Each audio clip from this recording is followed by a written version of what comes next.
अस्सलाम वालेकुम दोस्तों। अभी हम देखेंगे कि नेक्स्ट जनरेशन सीक्वेंसिंग में कौन कौन से मेथड यूज़ होते हैं और कौन कौन से पीसीआर मेथड यूज़ होते हैं।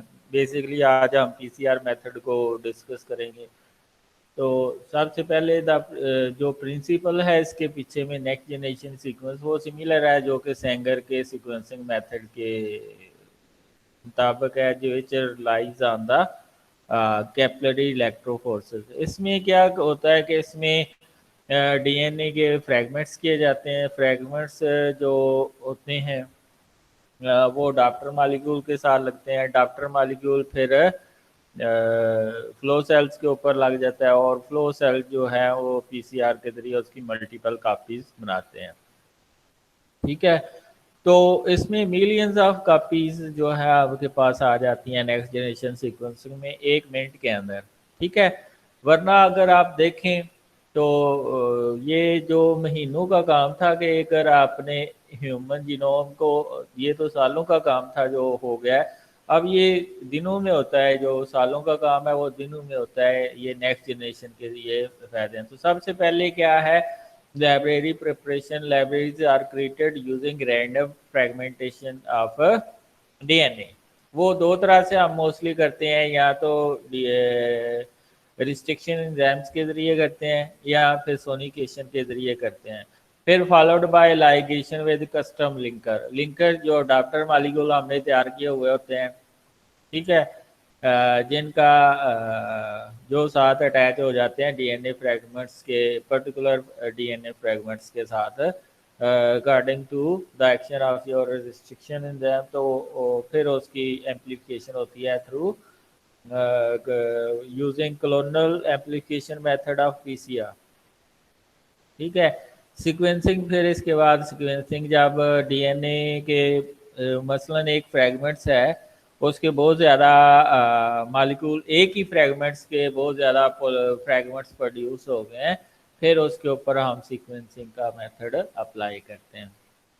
तो लाइब्रेरी प्रिपरेशन कैसे होती है? Firstly DNA is fragmented either enzymatically और सोनिकेशन, ये मैं आपको बता चुका हूँ, टू क्रिएट स्मॉलर स्ट्रेंड्स। फिर डॉप्टर यानी कि डॉप्टर मालिक्यूल आके लगते हैं, short double standard pieces of synthetic DNA are then ligated to these fragments with the help of DNA ligase and enzyme that join the DNA strand. The adapter enables the sequence to become bound to a complementary counterpart. ठीक है, adapter are synthesized so that one end is sticky while the other end is blunt. ये sticky होता है जो cohesive and होता है, ठीक है, जिसमें बाइंडिंग एबिलिटी ज़्यादा होती है, और नॉन कोहेसिव एंड बिल्कुल ब्लंट होता है, बिल्कुल सीधा सीधा, with the view to joining the blunt end to the blunt ended DNA. This could lead to the potential problem of base pairing between molecules and therefore dimerization. To prevent this, the chemical structure of DNA is utilized since ligation takes place between the 3' and 5' phosphate end। ठीक है, आपको पता है कि एक DNA एक nucleotide के ऊपर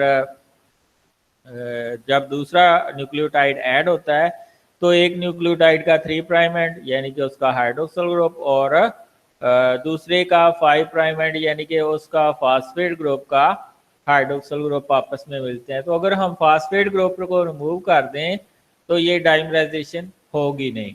हाँ, फास्फेट वाला हाइड्रोक्सिल ग्रुप हम रिमूव कर दें तो ये डाइमराइजेशन होगी नहीं। By removing the phosphate from the sticky end of the adapter and therefore creating 5' hydroxyl group, and instead the DNA ligase unable to form bridge between the two terminals। अगर हम bridge नहीं बनाना चाहते तो हम phosphate group को remove कर देते हैं, जिसकी वजह से वो फिर ब्रिज नहीं बनता उनके दरमियान। ये आप देख सकते हैं, ये आपके पास डीएनए है, इसका आपने फ्रेगमेंटेशन किए by sonication and digestive enzyme. फिर आप के पास जो अडाप्टर मॉलिक्यूल होते हैं उसका एक एंड स्टिकी होता है, और ये मसलन ये स्टिकी है और ये बिल्कुल ब्लंट है, स्ट्रेट है।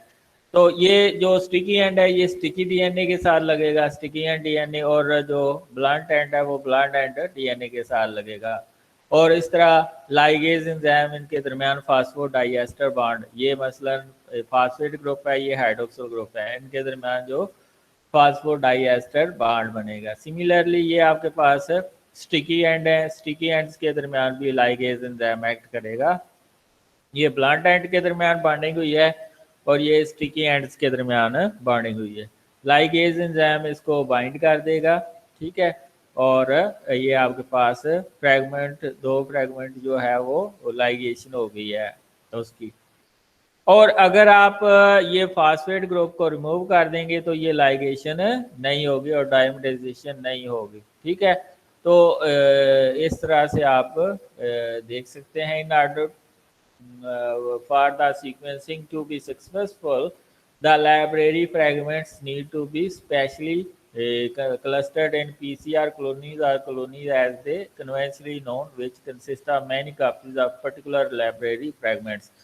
ये मैं आपको पहले बता चुका हूँ कि जब आप सीक्वेंसिंग करते हैं तो सीक्वेंसिंग करने से पहले आपके पास जिस डीएनए फ्रैगमेंट्स, मसलन एक फ्रैगमेंट्स है तो उसका एक फ्रैगमेंट्स नहीं होने चाहिए बल्कि उसके मल्टीपल फ्रैगमेंट्स होने चाहिए, तब वो रिजल्ट जो है वो ऑथेंटिकेटेड होंगे। तो वो कैसे होंगे वो आगे हम 2 टेक्निक, ब्रिज पीसीआर और क्लोनल पीसीआर देखेंगे तो उसमें आपको और ज़्यादा समझ आ जाएगी। Since these colonies are attached in a planar fashion, the feature of the array can be manipulated enzymatically in parallel.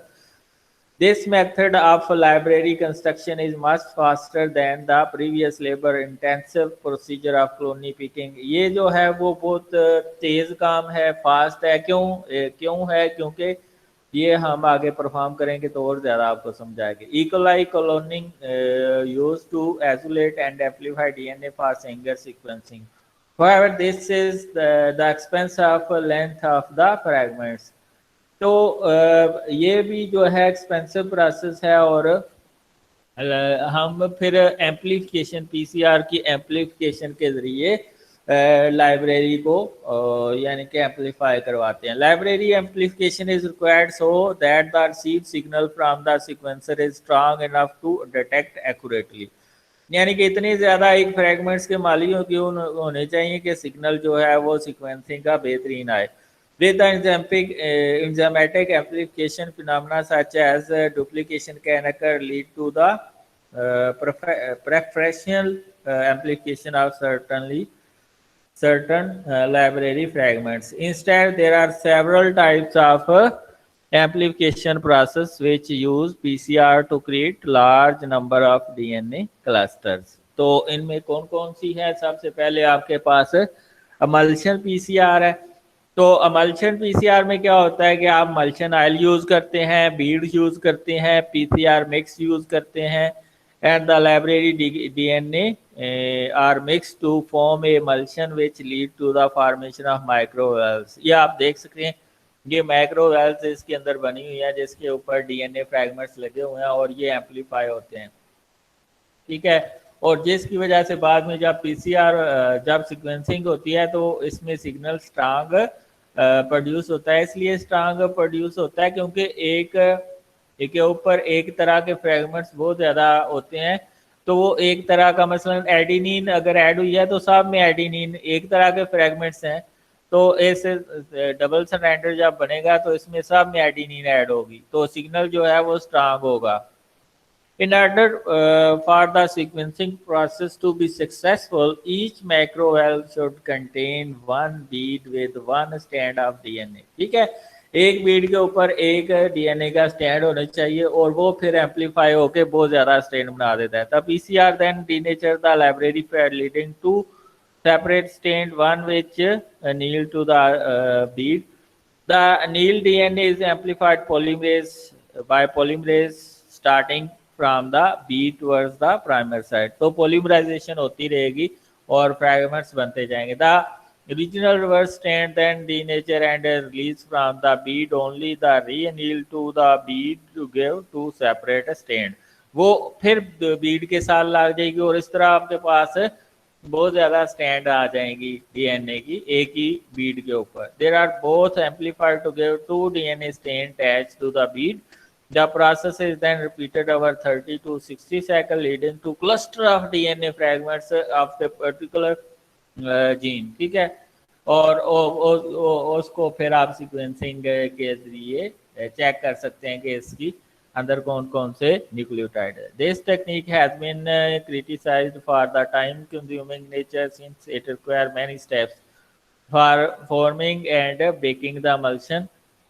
PCR amplification, enrichment, ये सारे स्टेप ज़्यादा लंबे हैं, तो इसलिए ये इस टेक्निक को क्रिटिसाइज किया। Despite it is extensive use in many of the next generation platform, it is also relatively inefficient since only around 2/3 of the emulsion microreactor will actually contain one bead। ठीक है, वरना एक से ज़्यादा beads होती हैं। Therefore, an extra step is required to separate empty systems, leading to more potentially inaccuracies। ये आप देख सकते हैं, ये आपके पास डीएनए का फ्रैगमेंट है, ये प्राइमर है।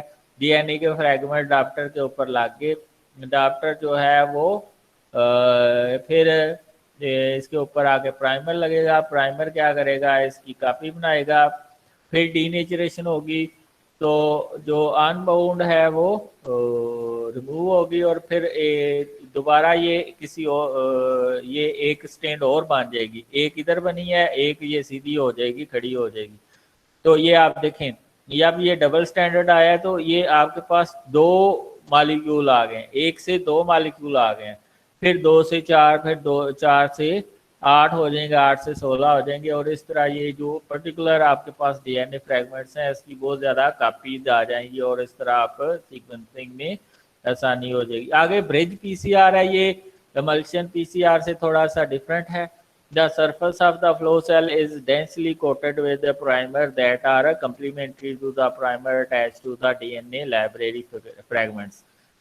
तो इसमें प्राइमर बहुत ज़्यादा होते हैं, और डीएनए के साथ ऑलरेडी जो डॉप्टर मॉलिक्यूल लगा होता है, तो वो डॉप्टर इस प्राइमर को रिकग्नाइज करता है, और इस तरह पीसीआर का अमल स्टार्ट होता है। The DNA is then attached to the surface of the cell at the random where it is exposed to the reagent for the polymerase-based extension. In addition of nucleotide and enzyme, the free ends of the single stranded of DNA attach themselves to the surface of the cell via a complementary primer, creating bridge structure। Enzymes then interact with the bridges to make them double-stranded so that when the denaturation occurs, 2 single-stranded DNA fragments are attached to the surface in a close proximity।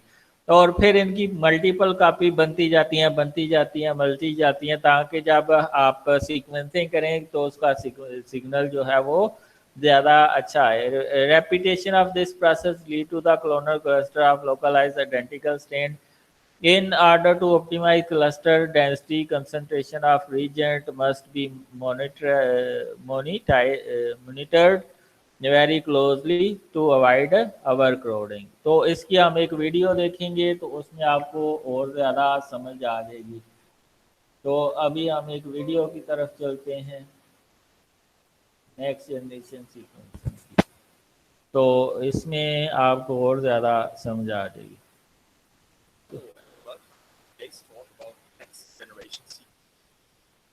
ये आपके पास next generation sequencing है, ये नीचे Doppler molecule लगे हुए हैं, ठीक है, और ये आपका डीएनए फ्रैगमेंट्स हैं, ठीक है, पर्टिकुलर डीएनए फ्रैगमेंट्स जिसको आप एम्पलीफाई करवाना चाह रहे हैं, ठीक है।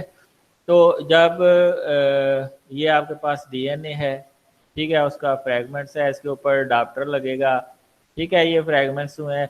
ये लेट्स सपोज कि हम इस पर्टिकुलर फ्रैगमेंट को करवाना चाहते हैं एम्पलीफाई, तो इसके साथ अडाप्टर लग जाते हैं। 5 प्राइम एंड के ऊपर डिफरेंट अडाप्टर लगा है, और 3 प्राइम एंड के ऊपर डिफरेंट अडाप्टर लगता है। तो ये फिर इनकी डीनेचरेशन होती है, ठीक है। डीनेचरेशन जब होती है तो हम इसको लगा देते हैं फ्लो सेल के ऊपर। ये फ्लो सेल है, ठीक है। फ्लो सेल में ऑलरेडी प्राइमर मौजूद हैं तो ये इनके साथ आके अटैच हो जाएंगे। मसलन रेड वाला रेड के साथ अटैच होगा और ब्लू वाला ब्लू के साथ अटैच हो गया। फिर इसकी पीसीआर होगी ये चिप के साथ, जिसके साथ ऑलरेडी प्राइमर लगे हुए हैं, ये इसके साथ बाउंड हो गया। ठीक है, ये इसके साथ क्या हो गया, बाउंड हो गया। अब इसकी जो है एम्प्लीफिकेशन बाय पीसीआर स्टार्ट होगी। ठीक है, ये डीएनए पॉलीमरेज एंजाइम आके लगेगा, डीएनटीपीज ऐड होंगी और ये सिंगल स्टैंडर्ड से डबल स्टैंडर्ड में चेंज हो जाएगा। अब ये जो पहले जाके इधर लगा हुआ है, डिनेचरेशन के दौरान ये उतर के बाहर चला जाएगा, वॉशिंग के स्टेप के अंदर ये बाहर निकल जाएगा। तो भाई तुम्हारा अब काम खत्म हो गया, तुमने मेरी स्टैंड बना दिया, तुम चले जाओ बाहर। ठीक है, अब ये वो दूसरा जो रेड है ये किसी रेड के साथ मिलके ब्रिज बना लेगा, इसलिए इसको हम ब्रिज पीसीआर कहते हैं। ठीक है, अब ये जो प्राइमर है यानी कि जो आपका पॉलीमरेज है वो इधर आके लगेगा और इसकी 1 से 2 कापी बना देगा। ठीक है, अब ये होगा, दोनों डीनेचरेशन होगी, ये ऑलरेडी इसके साथ अटैच है, ये इसके साथ अटैच है, तो 1 से 2 कापी सिंगल डीएनए स्ट्रैंड की आपके पास आ जाती हैं। तो फिर ये दोबारा ये इसके साथ बनाएगा, ये इसके साथ बना लेगा ब्रिज। ठीक है, फिर दोबारा से ये 2 हैं, 2 से 4 हो जाएंगी कापी, 4 से 8 हो जाएंगी, 8 से 16 हो जाएगी। तो इस तरह आपके पास बहुत सारा कापीज आ जाएंगी। तो इसका फिर आप क्या करते हैं, इसको सीक्वेंसिंग के लिए जब देखते हैं आप फ्लोरिसेंट न्यूक्लियोटाइड यूज करते हैं तो सिग्नल बड़ा अच्छा आता है।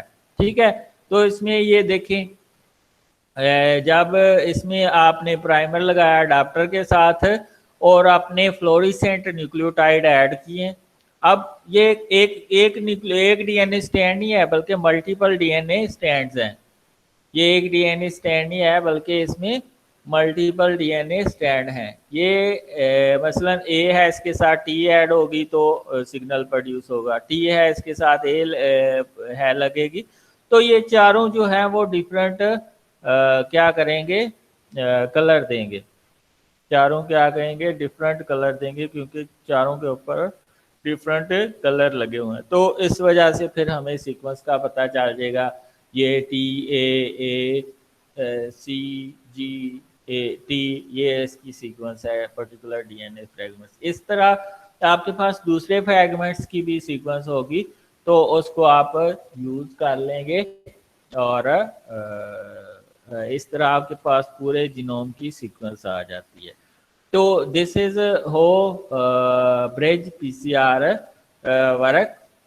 ठीक है, इसका मैंने आपको बिल्कुल सिंपल वे में बता दिया कि किस तरह ब्रिज पीसीआर वर्क करती है। ठीक है, तो ये है नेक्स्ट जनरेशन सीक्वेंसिंग, इसको हम क्या कहते हैं, next generation sequencing with the help of bridge PCR. Thanks. तो अभी आपका कोई क्वेश्चन है तो वो आप पूछ सकते हैं। हाँ जी, कोई